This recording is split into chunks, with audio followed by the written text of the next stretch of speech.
Good morning. Welcome all.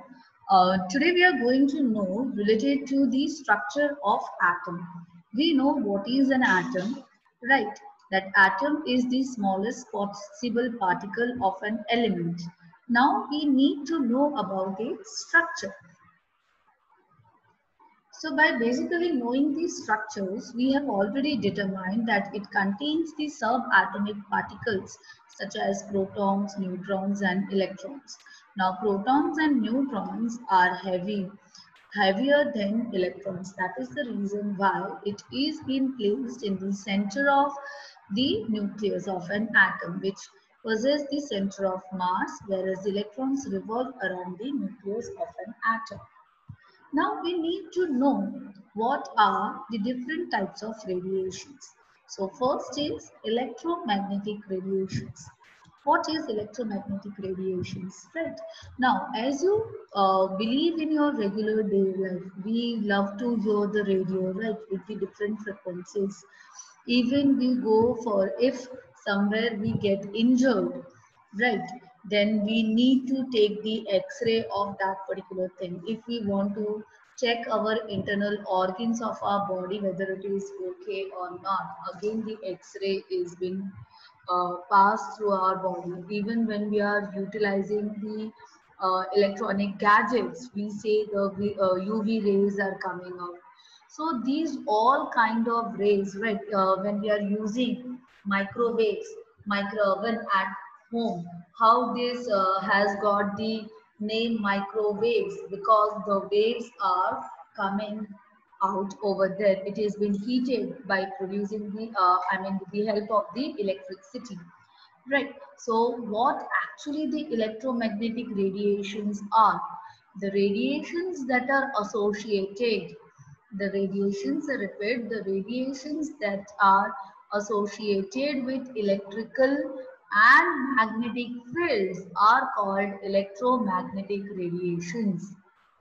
Now, when an electrically charged particles moves under acceleration, alternating electrical and magnetic fields are produced and transmitted. These fields are transmitted in the form of waves, and these waves are called electromagnetic waves or electromagnetic radiations. As I have given you the examples, right? When these radiations are useful, that is the radio waves, microwaves, infrared, visible, right? We have the visible spectrum, that is of Vidgyor, then ultraviolet rays, x-rays and gamma rays. You will be finding where these rays actually are useful. Next, we need to just see how these waves travel. Can you see we have an x-axis and a y-axis. Y-axis is of your displacement, which shows an x-axis with respect to time. Now you can see here the wave-like structures are coming over here, right? So how these waves are formed, you have already learned in your lower grades, that is with respect to crest and trough. Okay, so we have this crest and trough. Now you can see what is amplitude. Can you see here we are changing the length of the wave. So maximum distance traveled by a wave by completing one crest, that is known as your amplitude. Right, you can see here increase the amplitude. Now the wavelength, the number of waves passing through a particular time limit, that is known as your wavelength. And with the different phases, can you see the double phases as well? So that helps us to measure the phase, in which phase actually these waves are traveling. So can you see that even sound waves, they vibrate, right? Each and how we are able to hear by movement of the sound waves. They propagate, right? So they propagate in crest and trough, and we can measure the wavelength as well as amplitude and with the different phases. Next comes properties of electromagnetic radiations. As in the definitions we have seen, when this electromagnetic radiation is passed, it is traveling through the electric field as well as the magnetic field. So oscillating, what does mean by oscillating? That is the vibration takes place, moving up and down or moving to and fro. That is called the oscillating. Hence, oscillating electric and magnetic field are produced by oscillating charged particles. These fields are perpendicular to each other and both are perpendicular to the direction of the propagation of the wave. What is propagation of the wave? As the wave is traveling, propagating. In previous slide we have seen how wave propagates. They do not need a medium to travel. That means they can travel even in vacuum. Right, you can see here again the y-axis and the x-axis and the propagating direction. Right, we can see here x-axis and here we have the z-axis. Now you can see that electric field and magnetic field, they are perpendicular to each other, whereas the distance between the two consecutive crests, the distance between the two consecutive crests or two consecutive troughs is known as your wavelength. How can they be characterized? Right. So, wavelength characteristics of electromagnetic radiations has been characterized as an wavelength, frequency, velocity, and wave number. So, what is the wavelength? That is the distance between two neighboring crests or troughs of a wave. Right.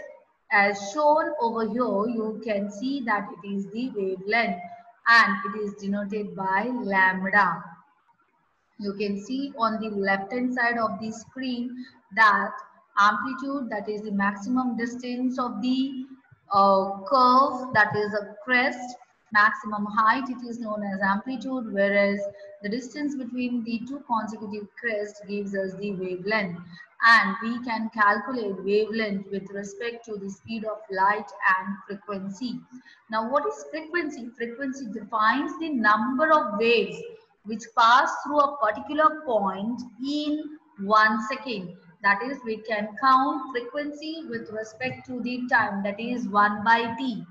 Frequency is equals to 1 by t. That is how many number of oscillations. Number of oscillations, as I told you, that is, it can be the vibrations of to and fro movement.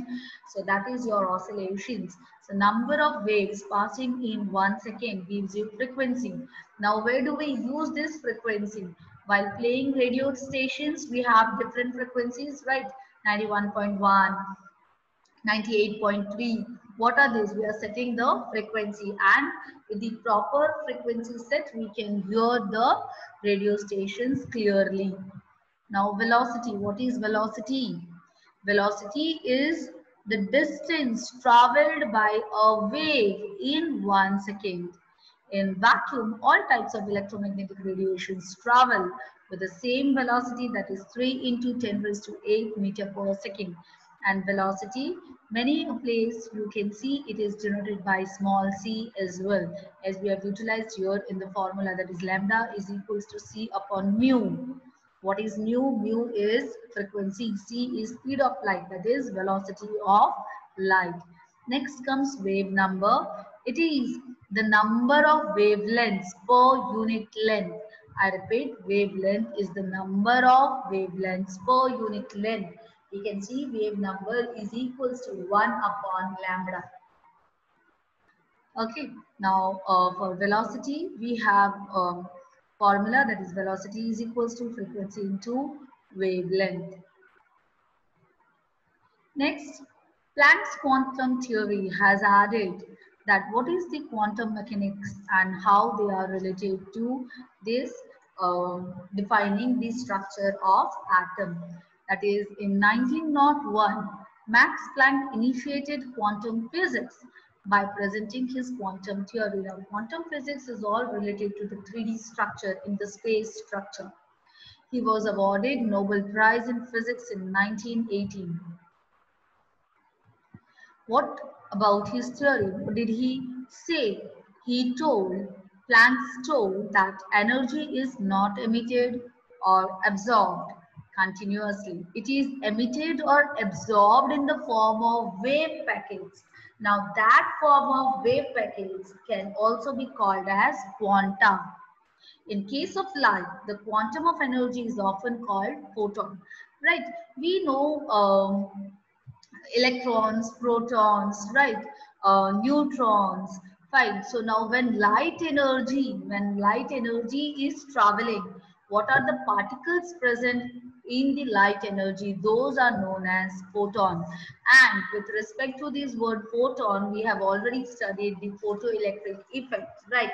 When the when the decomposition reactions taking place in presence of the light energy, we say it as the photoelectrolytic decompositions, or we say it photolysis, right? So it has been derived from the word photons. In case of light, the quantum of energy is often called photon. Next is, that is the amount of energy associated with quantum of radiation is directly proportional to the frequency of the radiation. I repeat, the amount of energy associated with quantum of radiation is directly proportional to the frequency of radiation. So we can denote energy with capital E. Capital E is directly proportional to the mu, right? Frequency is denoted by mu, and hence E is equals to h mu. Now what is this h? H is Planck's constant, right? Because we need to solve the numericals with respect to the equal to sign. So now when we convert proportionality sign into the equal to sign, we do require a proportionality constant. Now which is been given by Planck's constant, that is small h. Now what is the value of this Planck constant? This you need to memorize. That is 6.626 into 10 raised to minus 34 joule second. Right, I repeat, it is 10 raised to minus 34 joule second. Next, Planck's quantum theory tells about, that is, a body can emit or absorb energy only in terms of integral multiple of a quantum or photon. I repeat, a body can emit or absorb energy. Can you see here the electron is revolving around the nucleus of an atom? So it says a body can emit or absorb energy only in terms of integral multiple of a quantum or photon. Hence, total energy will be in terms of NH mu, where N can be your 1, 2, 3, means depends upon the number of the shells.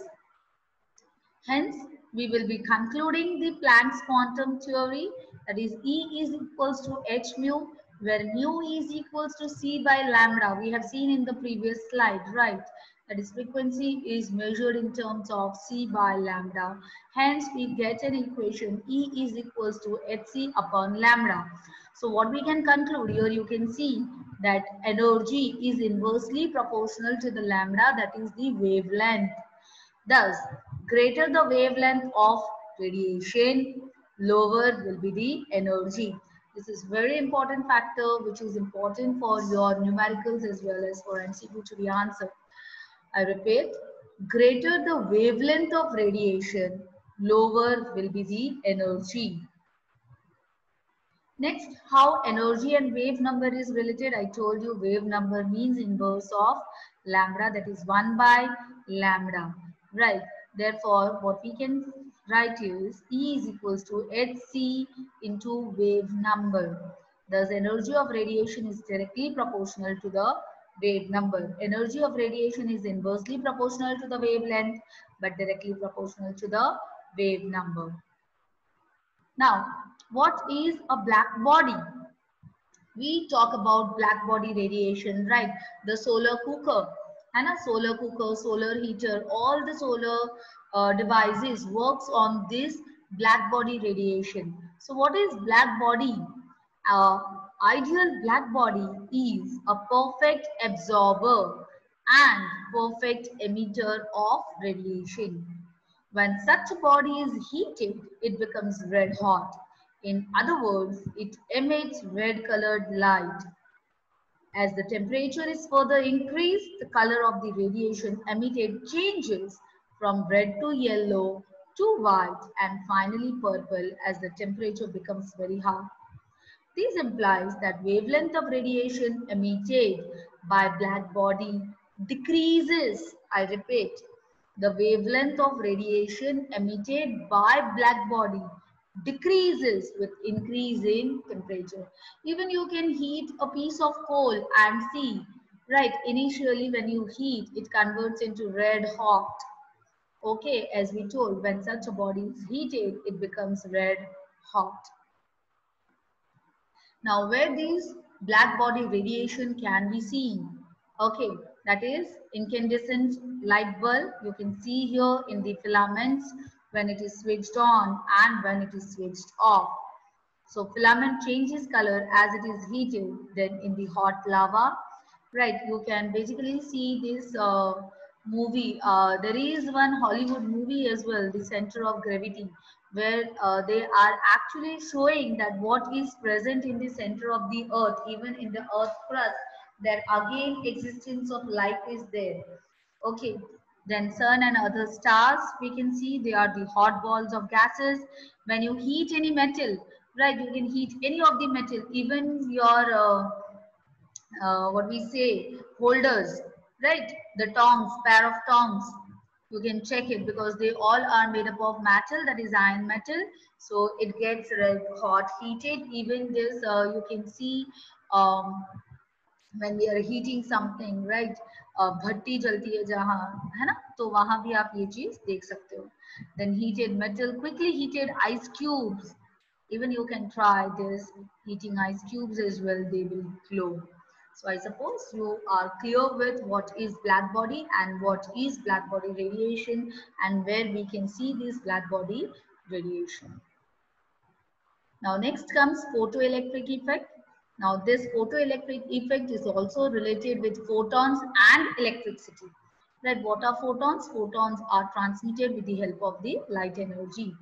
So the phenomenon of ejection of electrons from the surface of metal, I repeat, the phenomenon of ejection of electrons from the surface of metal when light of suitable frequency strikes it is called photoelectric effect. That means a metal surface is provided. Now when the light energy is heated on the metal, right, on that very spot they will eject the electrons. From the metal surface, the electrons will be ejected out. Eject matlab bahar nikalna. So the ejected electrons are called photoelectrons. Now we will quickly see this by doing an experiment. Okay, so this is a metal surface. Here's a metal surface. Now when a light energy is passed on the metal surface, right, the electrons are immediately ejected out.